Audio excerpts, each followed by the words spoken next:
Hi, I'm Mark, producer of Roundtable, the TV series born here in New York City at the legendary Manhattan Neighborhood Network Studios. The exchange of ideas is important, and that is why we bring to you the following presentation. Please watch.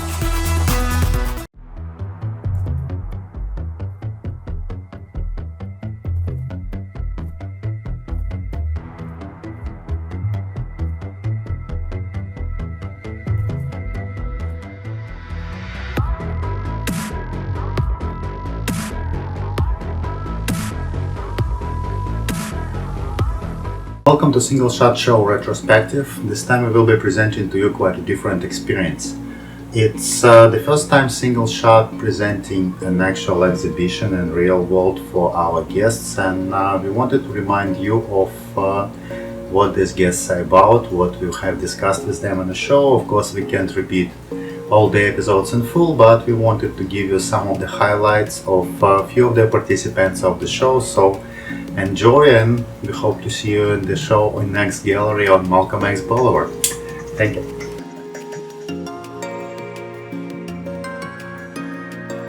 I have the same opportunity to start from the scratch and create practically anything that comes to my mind. And this is the power and beauty of this particular media. So I enjoy it immensely. I can never get bored working. I sometimes spend hours. I sometimes panic to see how much time I spend in front of a computer. But it is wonderful. It's wonderful that I have this opportunity to do it, and hopefully share it with other people if they're interested. That's great.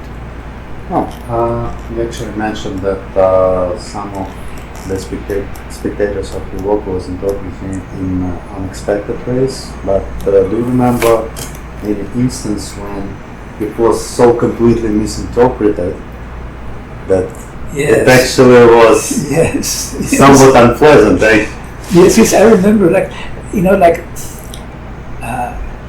There are some people who believe that my photographs should be analyzed by psychiatrists.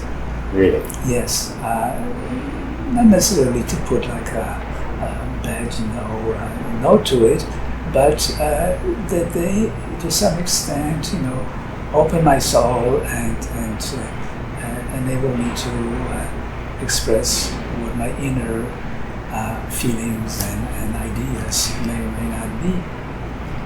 I try to stay away from images that one would consider autobiographical.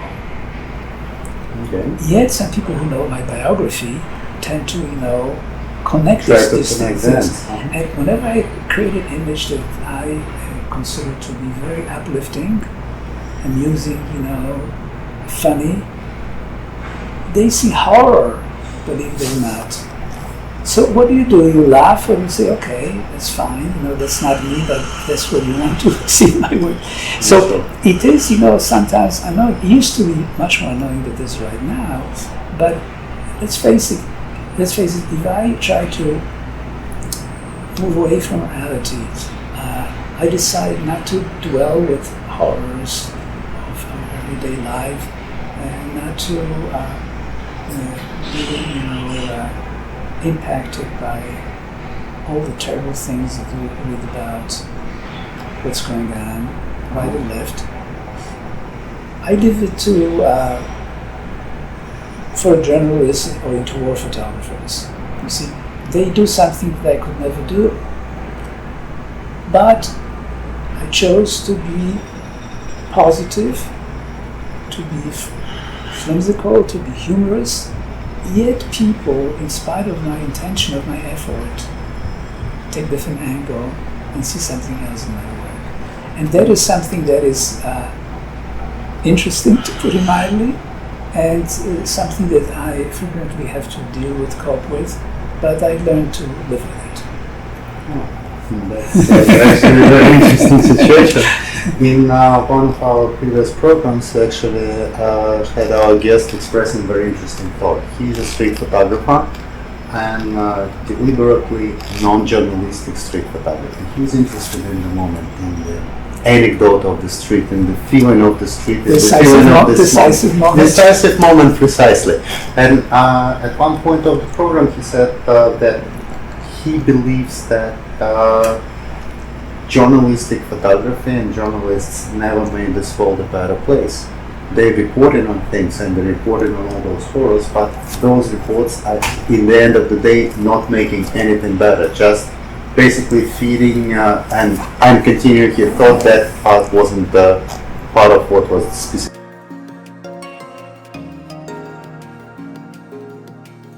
I believe strongly that the photographer's personality is injected directly into the photograph. And number one, the photographer has to decide what they're going to photograph. So there his personality is already coming into play. Absolutely. A photographer who's doing like events, outside work, you have to also be quick. You have to be able to move around with photojournalism. Of course. And to be able to photograph really quick.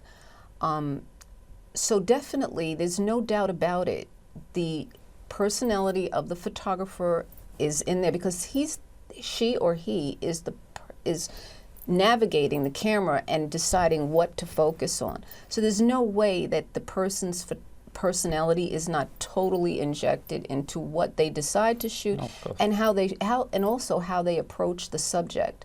Because you could go out and say, well, I'm going to go photograph this event. Another person may go out and say, well, you know what, I'm just going to focus on one specific aspect of this event to get like a story. So that's kind of like a part of the trick as well, to find a story within what's happening. So basically the individuality of photography in portraiture, according to what you believe, is based on editorial license, on choices of place, of a subject, and the moment of pressing the shutter. And another thing that's extremely important, how do you relate to people? That's absolutely important, of course. Not every photographer, I've known photographers that only shoot from across the street because they don't want to interact with the person. I'm one of them. But I think that's essential. It's essential to get over that, what if you can't talk to the person, because by speaking to the person, you're able to open up a lot more.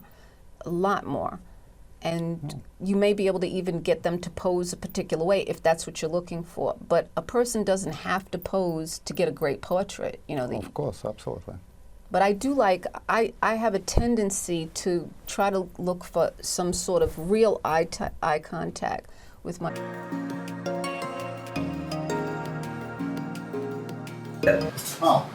Because new things could be scary and unknown, and maybe I made decisions which will be relevant with that. Very good. Interesting. So let's take this walk. What this walk says to you, because there are so many layers in what I can see in this walk, and I'm pretty sure everybody who look at it Have different reading in it, which is great, you know. So I hope to make a work which give you a chance to have your own reading in it. Well, you know, that's exactly what and happens. I try not to put explanation on the bottom of a picture, so you can project your own thoughts. And if you don't project any much of a thought, I fail. As a photographer, I fail. I believe so. If you see something and you can find something what's relevant to some of your thoughts, I find that it's pretty good, you know, on my part. That I feel very satisfied with that. But still, it's possible to create something so complex and so multi-layered without having any idea of your own when you're creating this picture, something that moved you to put together this particular visual, just as well as if you're reading a book. Of course, you would interpret it in your own way, but there would be something that the writer put it originally in it that was an underlying reason for creating the book. So let's take this one for example. What was the original idea that? That was basically pretty much about inspiration when, you know, when you away from homeland for a long time, and it gives you inspiration for a while, and after some time you lose source of inspiration, like you dry out. So And you start look last, for right? yeah. So you start look for new inspiration, new force, which give you this. So I start basically paying more attention to people around me, not to memories, but people around me, and new images start come up, you know, like this one.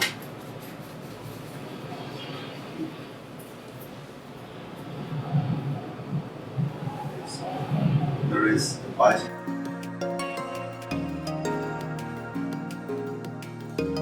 About the same time, in actually the same studio, I took photographs of two very noted women. At that time, I was working on a book project with Bernice Abbott about her work, her life and work in the 20s, 30s, 40s, 50s, and 60s. And the editor of that book was Jacqueline Onassis. And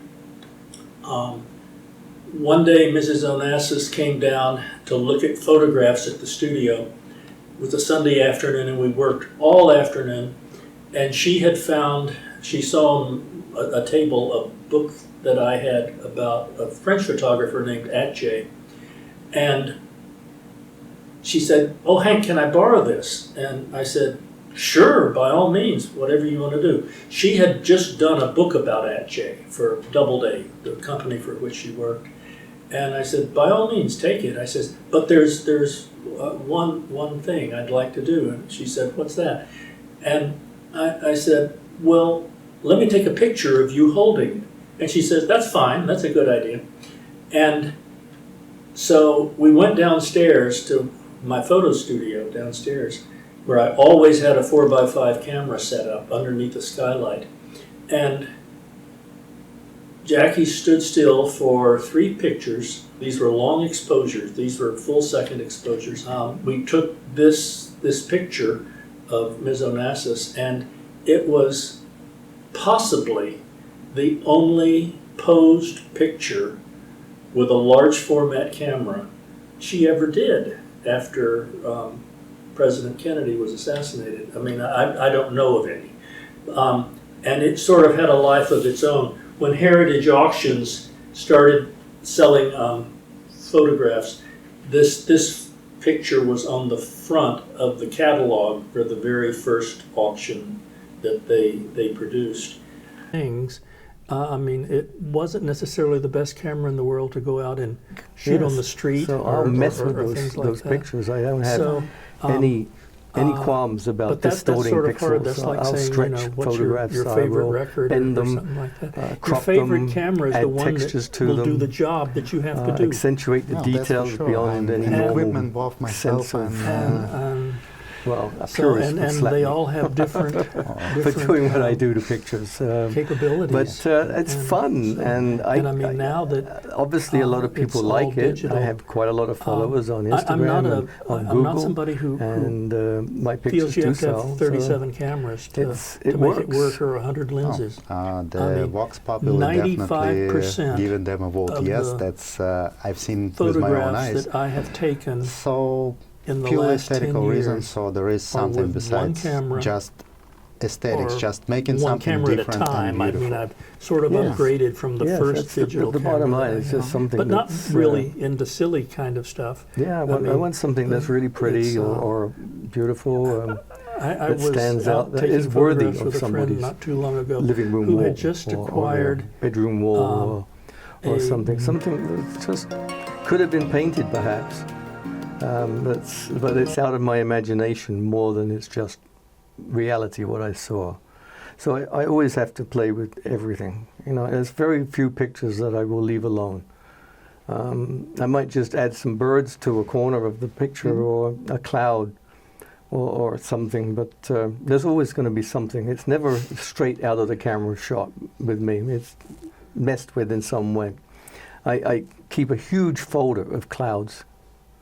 I go to England every year, and the clouds in August over there are just tremendous. There's fabulous clouds everywhere, and I just take pictures of skies all the time, and sunsets, and every time I see pictures like that, they just get put into one big folder. And I keep that on one monitor in Bridge up above where I'm working, and I can just pull a cloud down into the picture I'm working on at any time. So I'll just go through those hundreds of, a couple of thousand at this point, clouds, and pick the one I think will just work, and drag it down, and then blend it in, erase a little bit maybe, mask it out, put it just where I need it. Oh, the results are quite masterful. And sometimes I'll add 2 or 3. And layer them and blend them together, and you can get some marvelous effects like that. A small symphony of clouds. Yes. Yeah, so beautiful and internally clarifying. What about weird? Because a lot of what's happening with modern art in general and visual art specifically, apart from photography, not really looking into the direction of making something beautiful or creating harmony, actually creating in a way dissonance, as long as it's as weird and as eye-catchy as possible, it works. That's part of the approach of the modern art we've seen in the museums for the past 2 decades, I would say. What do you feel about that? I don't do abstract. I don't really like abstract. I've done a couple, like the blurred tree picture when you move the camera in the forest and things, but that's not really what I do. I love surrealism. When I grew up in England, there was a little museum in my hometown that was had some Salvador Dali's in there, and there was quite a few Magritte. There was like a room dedicated to René Magritte. And as a child, looking at those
It was a 3-year project,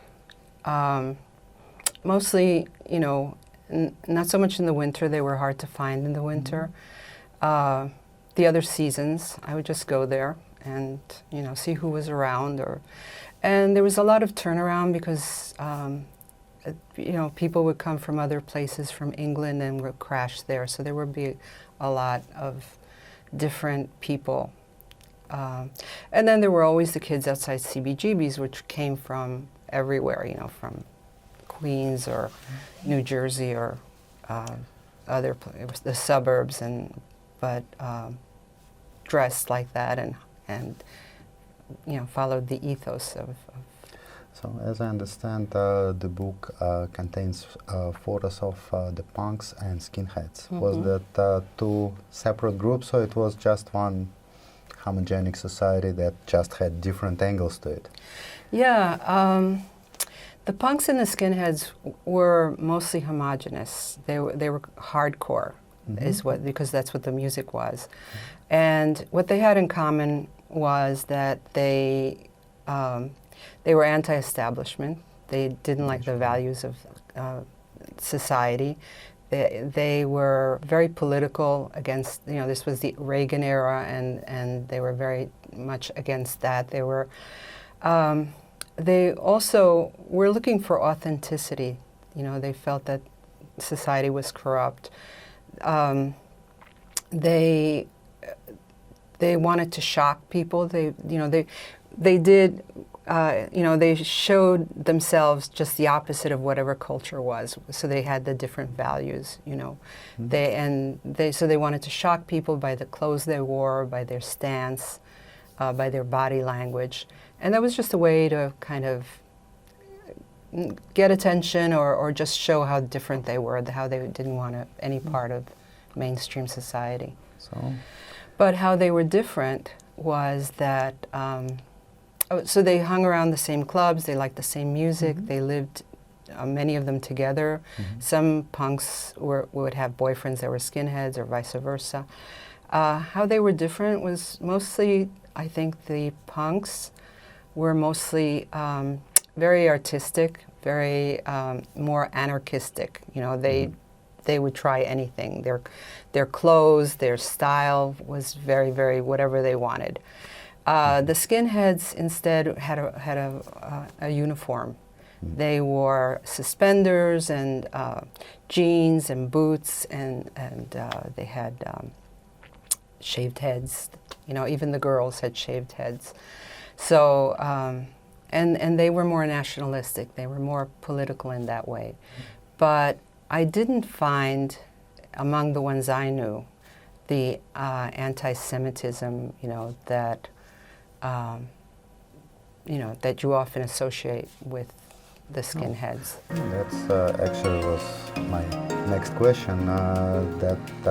What many a common person knows really about this movement, how the work is produced. Practically, I personally feel that allied with it's the Nazi absolutely movement in many crucial ways. and critical. Again, that's what to understand is what the word of goes the in. street. So, My 21 fundamental principles, sound like the when I say are ideology of the continuation group and of people extension, he was documenting was I mean it in this at least regard. a little I bit different shoot from an 8x10 what they know large today. format some of them, film. I'm not whitewashing. Some of them may have Many been, of these masters just used from view my own cameras as experience well. of them. The major difference but some is of them that were Hare Krishnas. all of these they were guys, vegetarians. most of these guys did black and white photography, and they went into the dark room. I think. And in the dark room, they they did all were more kinds complex. of trickery and made changes. There's one guy and manipulated the image in various ways. I shoot chrome film. I think he was agnostic so front no guy. After image capture manipulation. Every last thing I do has to be on that original film, and if I make one little mistake, the shot is no good.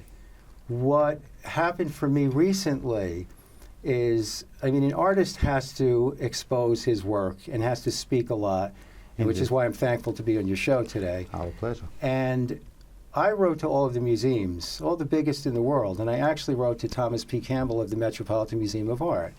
Many of my, associates and peers told me, don't do this, it may sound a little arrogant, but I think it's really important and imperative for me to kind of explain further, although many of these museums have been tracking me for quite some time, to get very specific about my process. And what I wrote was, although the masters, again, all were very, very, profound in what they did, these guys started what was called straight photography. And what I'm speaking about is a continuation and an extension of that very term, straight photography. My photography is pure photography, and I actually wrote my letter to Mr. Campbell after seeing the book by Mia Feynman where he wrote the foreword.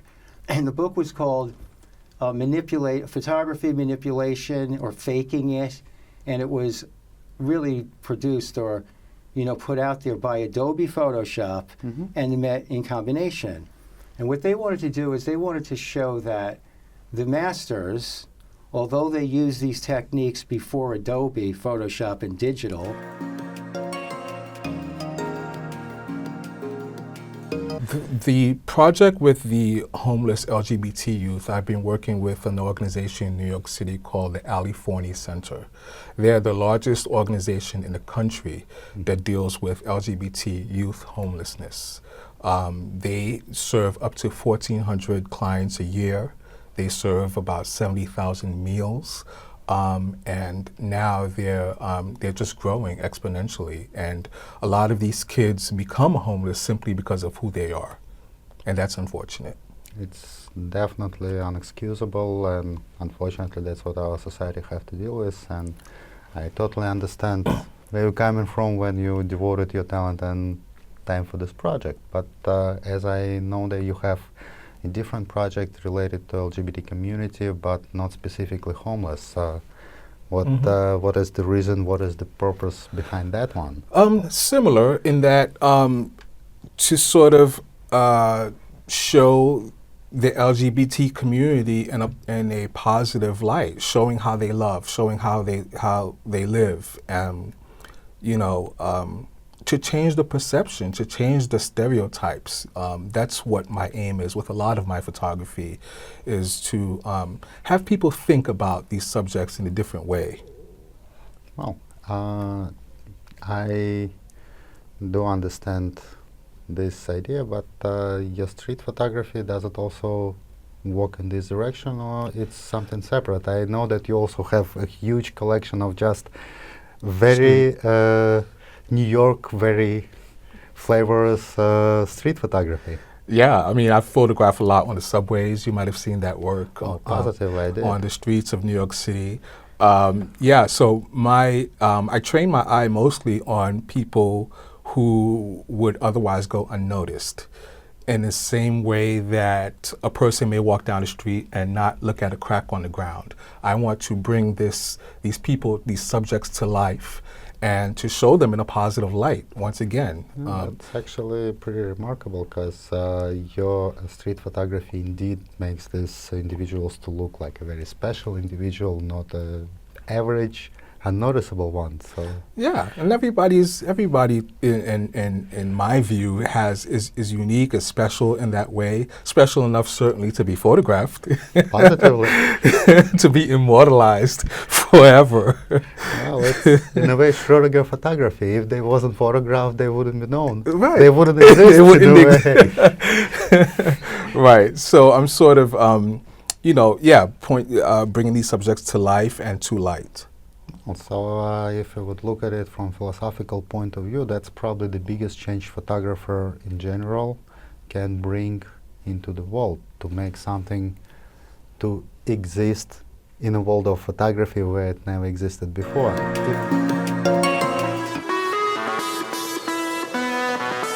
I hope you found that worth watching as much as I did. I'm Mark for Roundtable. Thanks for watching. See you next week.